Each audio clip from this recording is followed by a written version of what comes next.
Halo guys, salam sejahtera untuk kita semua. Saya harap kita semua dalam keadaan sehat. Oke guys, pada kesempatan kali ini saya akan menjelaskan materi tentang aliran filsafat hukum. Tetapi sebelum mulai saya akan memperkenalkan diri saya. Nama saya Marina Jelita Daki dengan NIM 2022-11-0226, kelas pagi B semester 7, mata kuliah filsafat hukum, dengan dosen pengampu Agustinus F. Castellinoda di SM Hum, Prodi Ilmu Hukum, Fakultas Hukum dan Sosial Humaniora Universitas Flores. Sekian pengenalan singkat dari saya, dan saya akan mulai menjelaskan materi tentang aliran filsafat hukum mengenai positivisme. Aliran yang mau saya jelaskan adalah aliran positivisme. Aliran positivisme merupakan suatu aliran filsafat yang menyatakan ilmu-ilmu alam sebagai satu-satunya sumber pengetahuan yang benar dan menolak spekulasi dari suatu filosofis atau metafisik. Dapat pula dikatakan, positivisme ialah aliran yang berpendirian bahwa filsafat itu hendaknya semata-mata mengenai dan berpangkal pada peristiwa-peristiwa positif. Jadi dapat dikatakan, titik tolak pemikirannya apa yang telah diketahui adalah yang aktual dan positif. Sehingga metafisik ditolaknya karena positif adalah artian segala gejala dan segala yang tampak seperti apa adanya dan nyata. Jadi, positivisme adalah suatu aliran filsafat yang menyatakan ilmu alam sebagai satu-satunya sumber pengetahuan yang benar dan menolak aktivitas yang berkenan dengan metafisik. Positivisme tidak mengenai adanya spekulasi. Semua harus didasarkan pada data empiris karena aliran ini lahir sebagai penyeimbang pertentangan yang terjadi antara aliran empirisme dan rasionalisme. Aliran positivisme ini lahir berusaha menyempurnakan aliran empirisme dan rasionalisme dengan cara memasukkan perlunya eksperimen dan aturan-aturan.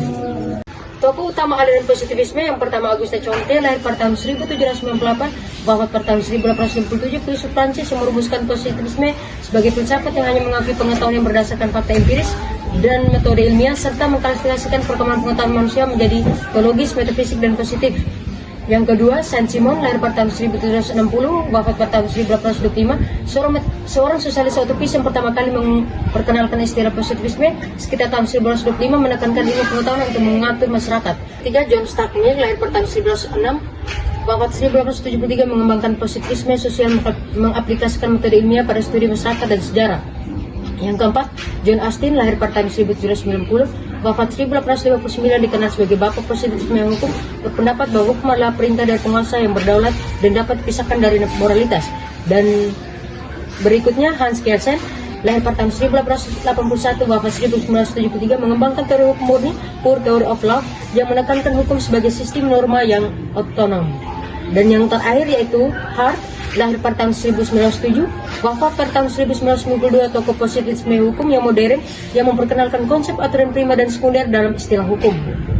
Fakta kasus atau fakta peristiwa hukum yang mau dibedah. Fakta kasus yang cocok untuk dibedah dengan pendekatan positivisme hukum biasanya melibatkan situasi di mana terdapat konflik antara keabsahan, validitas formal suatu hukum, dan aspek moralitas atau keadilan substansialnya. Positivisme hukum cenderung memprioritaskan validitas normal. Kasus yang saat ini adalah kasus perdebatan hukum tentang hukuman mati di Indonesia. Deskripsi fakta peristiwa hukum. Indonesia adalah salah satu negara yang masih memperlakukan hukuman mati untuk kejahatan serius termasuk narkotika, terorisme, dan pembunuhan berencana. Penerapan hukuman mati ini seringkali memicu perdebatan sengit antara pendukung dan penentang, baik di tingkat nasional maupun internasional.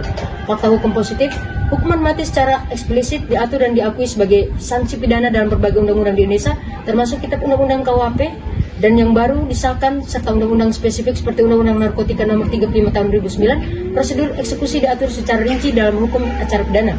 Fakta kontroversi, penentang hukuman mati seringkali mendasarkan argumen mereka pada aspek moralitas. Hak asasi manusia universal, hak untuk hidup adalah hak kodrati yang tidak dapat dicabut, dan etika.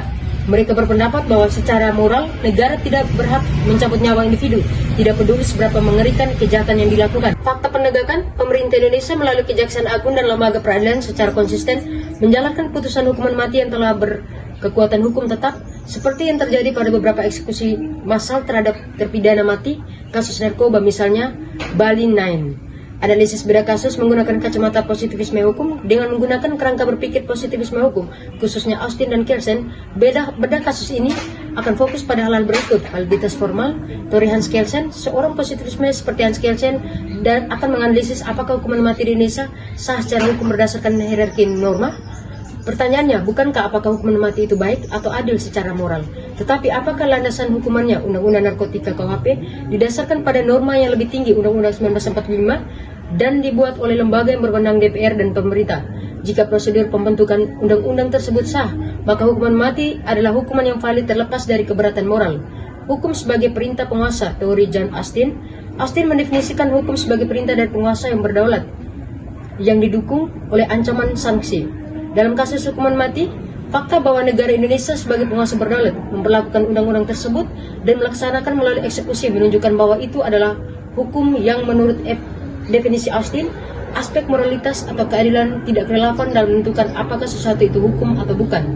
Kesimpulannya, melalui kacamata positivisme, hukum mati di Indonesia bukan lagi masalah etika, melainkan masalah kepastian hukum. Selama pasal mengenai hukuman mati masih tertulis dalam undang-undang dan belum dibatalkan oleh lembaga berwenang MK, maka hukuman tersebut adalah hukuman yang tunggal. Positivisme memastikan bahwa hakim tidak memutus berdasarkan perasaan atau tren moral global, melainkan berdasarkan teks hukum yang positif, nyata demi menjaga ketertiban umum. Sekian penjelasan dari saya.